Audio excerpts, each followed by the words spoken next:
Hello and welcome to Represent NYC on the Manhattan Neighborhood Network. My name is Victoria Burt and I'm the producer of this show. Today is Women's Equality Day in the United States, and I'm so pleased to be joined by the New York State Lieutenant Governor Kathy Hochul to talk about what this day means to her, to us, and to New York.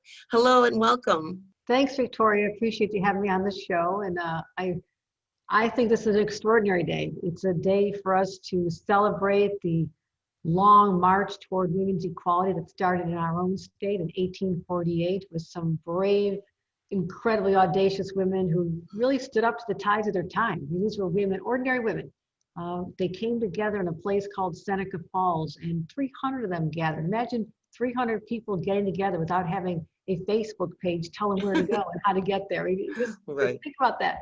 And Frederick Douglass, one of the few men that was there, and he was so eloquent in his address of how women should be fighting for the right to vote as well. So I think about today as a day that we stand on their shoulders and are called to think about ways that we can further the cause of women's equality, because the right to vote 100 years ago did not equate to real equality.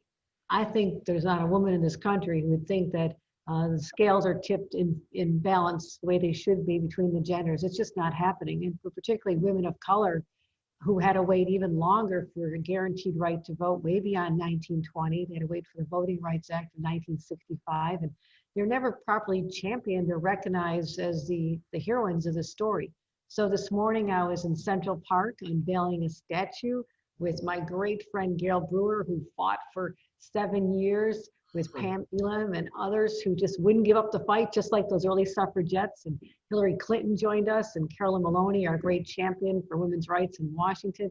It was a great gathering, but we recognized Sojourner Truth with Elizabeth Cady Stanton, as well as Susan B. Anthony, and they'll be immortalized in Central Park.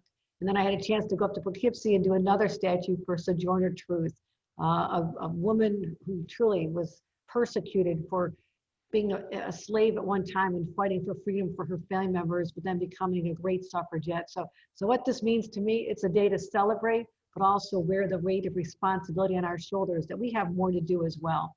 Yeah, and I want to congratulate you because you were awarded the 2020 Harriet Tubman Freeman Award. What did winning that award mean to you?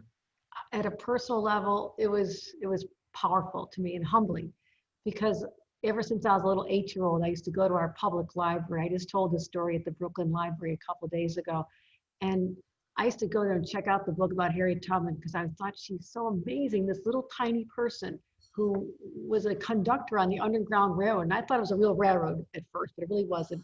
But she went back and forth in the dead of night, leading people through swamps and dangerous places where they're being chased by overseers and dogs were barking.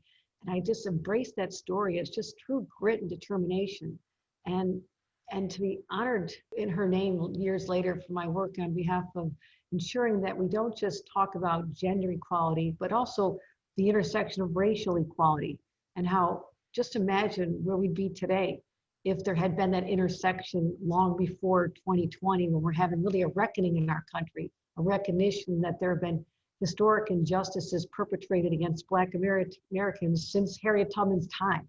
So I think she'd be proud to know that at least people are recognizing that there's two Americas, a Black America and a white America today, and not just acknowledging, but saying, what are we going to do about it? So it was a big honor for me to have any recognition in her name. She was an extraordinary individual. Yes, absolutely. And you're also on the Suffragette 100th Anniversary Commission. Talk to me about what the goal of that commission is. Well, we started back in 2016. Governor Cuomo asked me to spearhead the New York State celebration of women getting the right to vote in our own state 3 years ahead of the rest of the nation. And we had a chance to give speeches and go have conventions and engage young girls and talk about how we can celebrate this great history. The New York State Museum had an amazing collection of artifacts from these suffragettes. And to just really remind people, no other state can lay claim to being the birthplace of the women's rights movement. It started here, and not just those early suffragettes I mentioned, but all the way up to people like Shirley Chisholm, who broke the gender barrier and the racial barrier, being the first woman of color elected to Congress and then having the audacious idea to run for president. I mean, she was an inspiration to me as a child. I used to look up to her. I'm from Buffalo. She ended up living her final years in Buffalo, and I had a chance to get to know her. And then you go to Geraldine Ferraro, another New Yorker, Hillary Clinton, another New Yorker. All these trailblazers are from New York State. So I wanted to make sure that as we honor our past, we also talk about the present.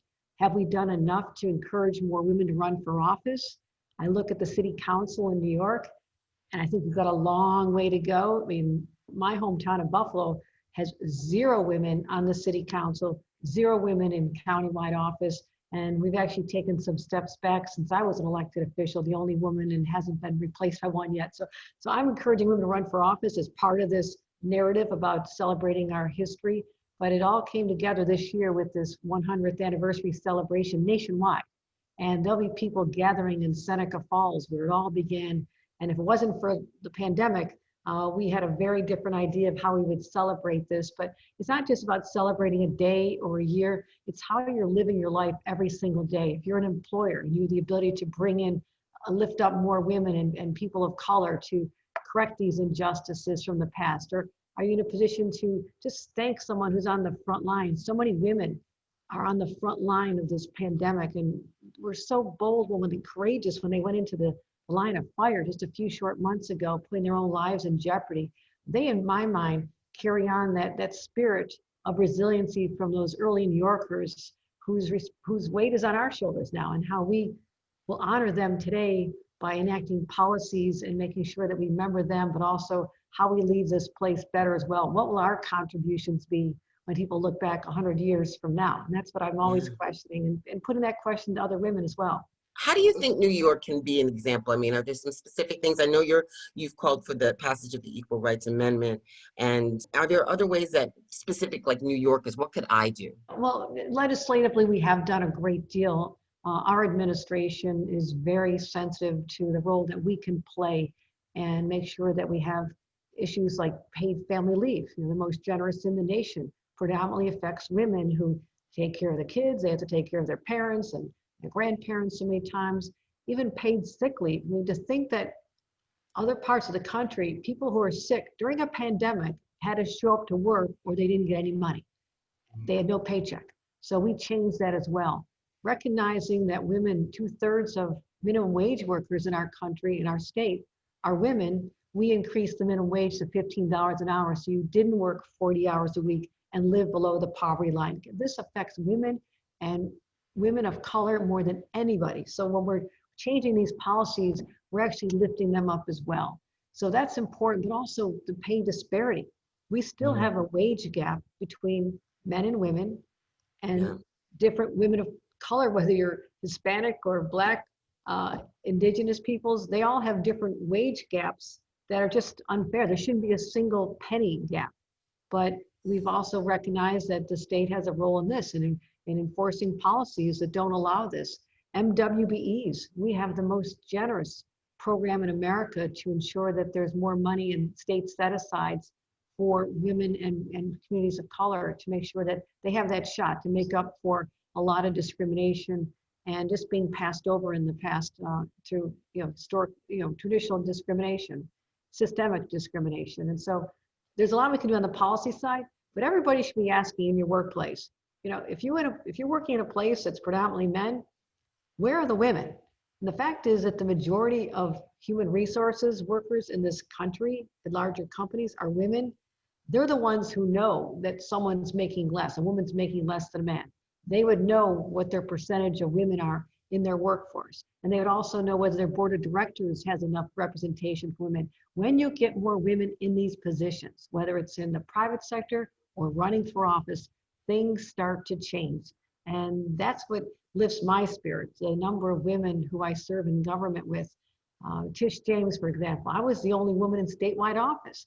Now we have Tish James, so made us 50%. So we're in the 50% club now. So Tish and I are very proud of that. And you should be. Yeah, she's amazing, and I draw inspiration from all these women, even in rural areas of upstate New York. And they have, it's so hard to be a member of my party, Democratic Party, in many of these areas, and it's tough to get people to run. But you just have to do it. You just have to channel harness the energy and the spirit of people like Sojourner Truth and Harriet Tubman and Elizabeth Cady Stanton, people immortalized in statues today, but it's not just a bronze statue. It is what their life taught us about what we are capable of ourselves. These were just ordinary New Yorkers who made a profound difference in the lives of people for generations to come. Each of us have that same capability. Yes, we do. I want to thank you so much for joining us today. I really appreciate it. Thank you. Well, thank you for having me on the show, and happy Women's Equality Day. Hello and welcome back to Represent NYC on the Manhattan Neighborhood Network. My name is Victoria Bird. I'm the producer of this show. New York State Comptroller Tom DiNapoli released a report earlier this month to review the city-state's financial plan, and the report identified budget risks, underscored the need for federal aid, and further city action. Tom, welcome to the show. Thank you for coming here and giving us a little financial report card. Victoria, thank you for always having me check in with you and your viewers. I really appreciate the great work you and the MNN team do all the time. Yeah. But as I mentioned to you before we started our formal chat, I've mostly been up here in Albany and was just in the city recently, hadn't been in for a while. But it's very clear, and our agency, basically our city office is not open, but it's an issue for so many of the businesses, especially in the office building. So many people are not back to work yet because there is concern about safety. We're not through the pandemic yet, but that has an impact on the city's economy and the state's economy and the revenue that comes to the city and to the state. And it underscores, as difficult as it is, to strike the right balance between social distancing, protecting public health, and getting people back to work so that we can start to see some growth in our revenue again, so we can start to see people going back to work. I'll mention the city issue you touched on, but just as a data point for your viewers, we've paid out thus far in New York State about $40 billion in unemployment benefits. And here we are, towards the end of August. For all of last year, all of 2019, we paid out about 2.1 billion versus 40 billion, and we're not even at the end of the year. It really underscores the economic damage at a personal and a household level, that we're facing. And just think, New York City, just look at the hospitality sector, the folks who work in the hotels, the folks who work in the restaurants. Look how they've been devastated. And New York City's reopening is obviously behind the other parts of the state. Look at the small businesses. So, our office in New York is down at Maiden Lane by the Federal Reserve. And when I was there the other day, we went out at lunchtime. Half the places were closed, and half of those had for lease signs, meaning they're never going to open up again. And what about the shoe shine, the dry cleaner, the dry goods? You just think about the multiplier effect of all this. So no surprise, the city revenues have been down, sales tax revenues, personal income tax, same thing for the state. The state, we did a quarterly report, sales tax, second most important revenue source for the state, down 27% in the second quarter of the calendar year. New York City's were off by 35% compared to last year. Property tax, we don't have a state property tax, but the city and localities have it. Some people may not be able to afford to pay their property taxes if they're not been working. What happens to the building owners who aren't getting rent or commercial rent payments? What will that impact be? So the shortfall that the city has projected is real. Our concern that we identified, though, with the city's budget is that the way they're plugging the gap for this year is largely with one-time non-recurring actions. For instance, if you draw down money from some of your reserve accounts and you bring your reserves down to the statutory minimum, you won't have money in those reserves for next year. And they've also, targeted certain savings that we think are problematic. So for instance, they talk about $1 billion in savings from labor. Well, but they haven't negotiated how they're going to achieve those $1 billion in saving, even with the issue of the police budget that's been, of great discussion. Talk about reducing overtime by $350 million, but there's been no plan for how they're going to achieve that. So we saw a lot of budget risks that we think are significant. And again, if the economy doesn't start to open up again, the city is going to be facing some real challenges. As you know, the mayor's put out there the potential for layoffs of some 22,000 city employees. How do we avoid that? The big issue is Washington. Will we get more help from them? And that's been a big question mark so far. Right. And now outside of the sort of federal aid that could come, or the federal aid that hopefully will come, there's been a lot of speak about taxing, the 1%, the billionaire tax. There's many different ways that it's being discussed instead of cutting services, cutting jobs. Is that a realistic solution? I think part of the problem is, given the enormity of the budget hole, you would probably have to have a tax so high, it probably would not be a tax that would come to pass. So could it help marginally? Because don't forget, the higher income people already pay a higher rate, and they pay. I mean, there are different figures, but I think I saw something the other day that for the city it's a little different than for the state. Those making $1 million or more, the tax revenue to the city is like over 40% of the overall burden. So there's already arguably they're already paying more, and there is some question about, especially in the COVID environment, people decide to relocate outside of the city. People in other parts of New York, people in other parts of the country. And so that, what's the breaking point where you will start to lose some of that? There won't be a net gain. My own view is that, look, if you have a budget hole, you either deal with it by cutting, you deal with it by borrowing, or you raise more revenue, raise taxes or other kinds of fees. The enormity of the whole, both for the state and the city, is that no one part of that is going to be the answer. I think what we need to focus on now, obviously always to be more efficient and smart in how we're spending, but we need to avoid cuts that will be onerous. Keep in mind, we're talking about the city budget, but the state budget, also revenues are down. The governor's talking about cutting as much as over $8 billion in local assistance. Local assistance is money that the state would send to New York City and to municipalities and schools across the state. And who gets hit by that kind of cut? Well, but that's the question, because it would really transfer the shortfall down to the local level. And so what would happen is that in the case of New York City, the mayor, working with the council, will have to come up with, where do you cut? I mean, the schools are already facing a lot of issues in terms of dealing with COVID. The city and local governments across the state are on the front line of dealing with the pandemic, trying to support the economic recovery. I don't know that there are too many areas that you can cut without some real pain out there. Look at the nonprofits that provide so many services. They're being hit very hard, and they're being expected to provide more services. The state is already delaying payments in local aid and reimbursing nonprofits. That's a delay that could turn into a cut. So, Victoria, I think the priority still has to be, until they say no, more help from Washington, because they just have the ability to provide resources. They have a printing press for money. We don't at the state level or the city level. We have gotten some money to reimburse for COVID-19 expenses, but we need money to repair the economic damage that resulted in these big budget gaps in the state budget and the city budget. I don't see, and that's just not just a New York issue. Isn't this sort of all the unprecedented repercussions of this pandemic? Yes. So, but the first reimbursement is for personal protective equipment, for ventilators. But, that's a direct reimbursement. Overtime spent for the people working in the health department.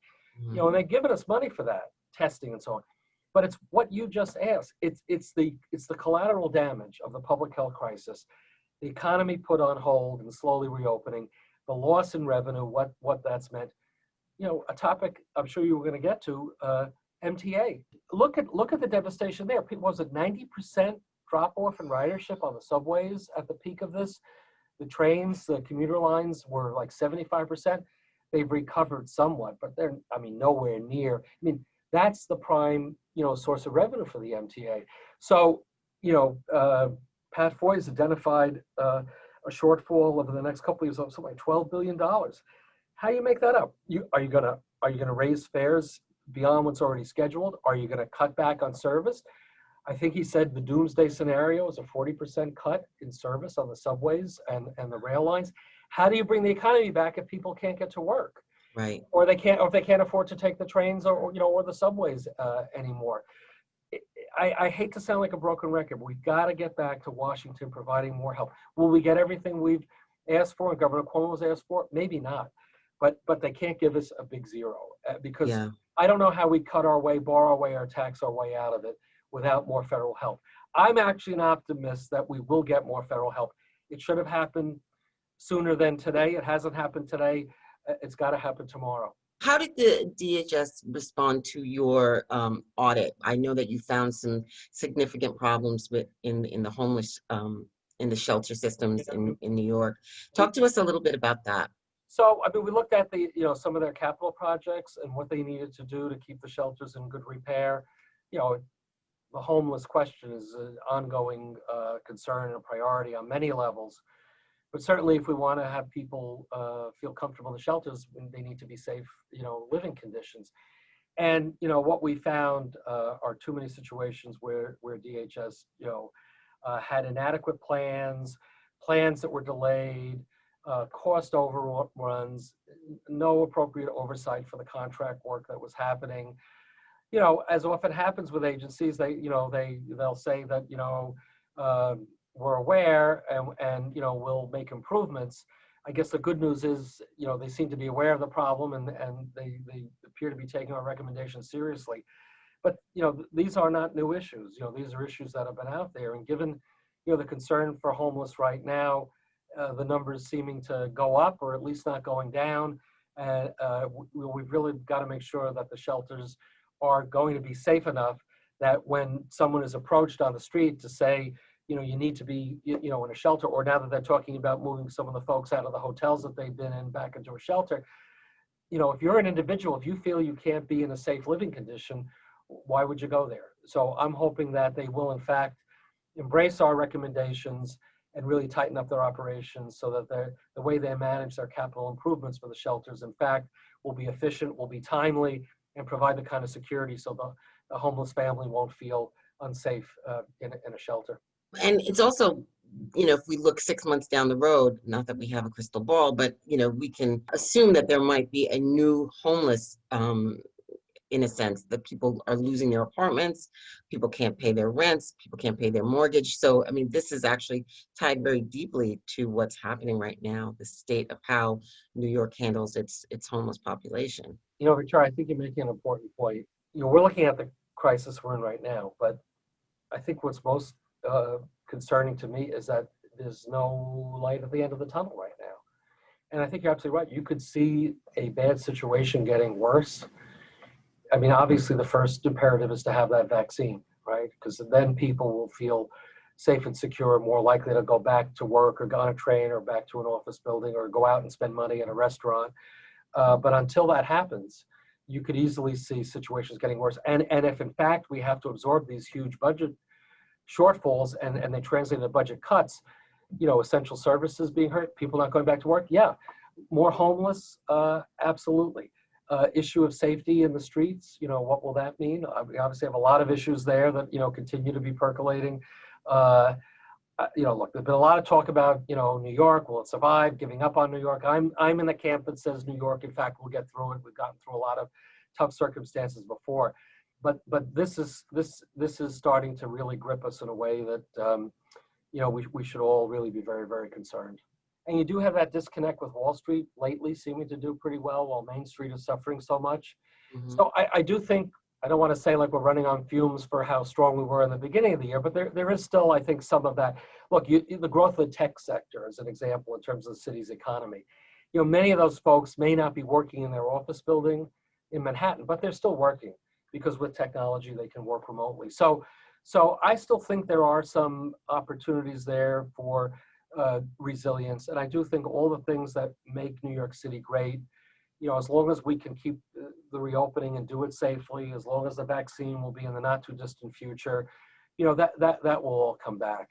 But in the short run, we have to look at the dislocations that are happening.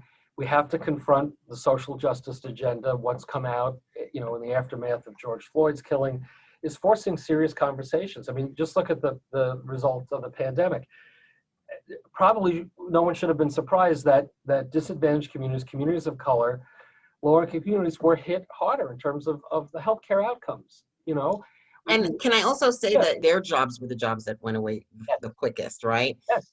Jobs that they couldn't work from home. So you have this whole community of people that are now not only not getting paid or are moving out of the city. So it's sort of an interesting correlation that you made Yeah. about, the wealthy leaving New York City. You also have this working class that could be Yeah. leaving the city. Leaving the city Um, if they can, although in some cases I bet it's harder for them to leave. They may not have they don't have the second home in the Hamptons to go to, and they may or may not have family, options. It's not so easy to move south anymore because many of the southern states are having a terrible problem with the pandemic, worse than we're having here in New York. How many folks that are in Florida would rather be in New York right now, as an example? So it's a very complex and very troubling set of circumstances. But I think we need to stay positive. We need to stay focused on a bipartisan basis. I know we're in a very partisan climate right now with the election, but we need to remind the folks in Washington, it is not a red state or blue state issue. Those states, in the red states that opened up too fast, they're having to now close their economy again. They're having budget shortfalls like we're having. It is in the national interest to deal with the state financial crisis and also not leave out local governments like New York City. If we really do believe we're all in it together, there has to be continued support and certainly continuing to look out for the enhanced unemployment benefits for the people, as you point out, that haven't been able to work. Support for the small businesses so they get through this tough time and can hopefully reopen again. If there was ever a time that we needed government to be working at full throttle, it is now. I just wish that more of the folks in Washington would embrace that spirit and understand it. Well, I couldn't agree with you more on that. And I just want to thank you so much for joining us today. And As it's Women in College always, Day, too. I should mention that. We celebrate that. And I know you had our great Lieutenant Governor on as a guest as well. absolutely. And always good to be with you, Victoria. Thanks for the great Absolutely. job. Good to see you.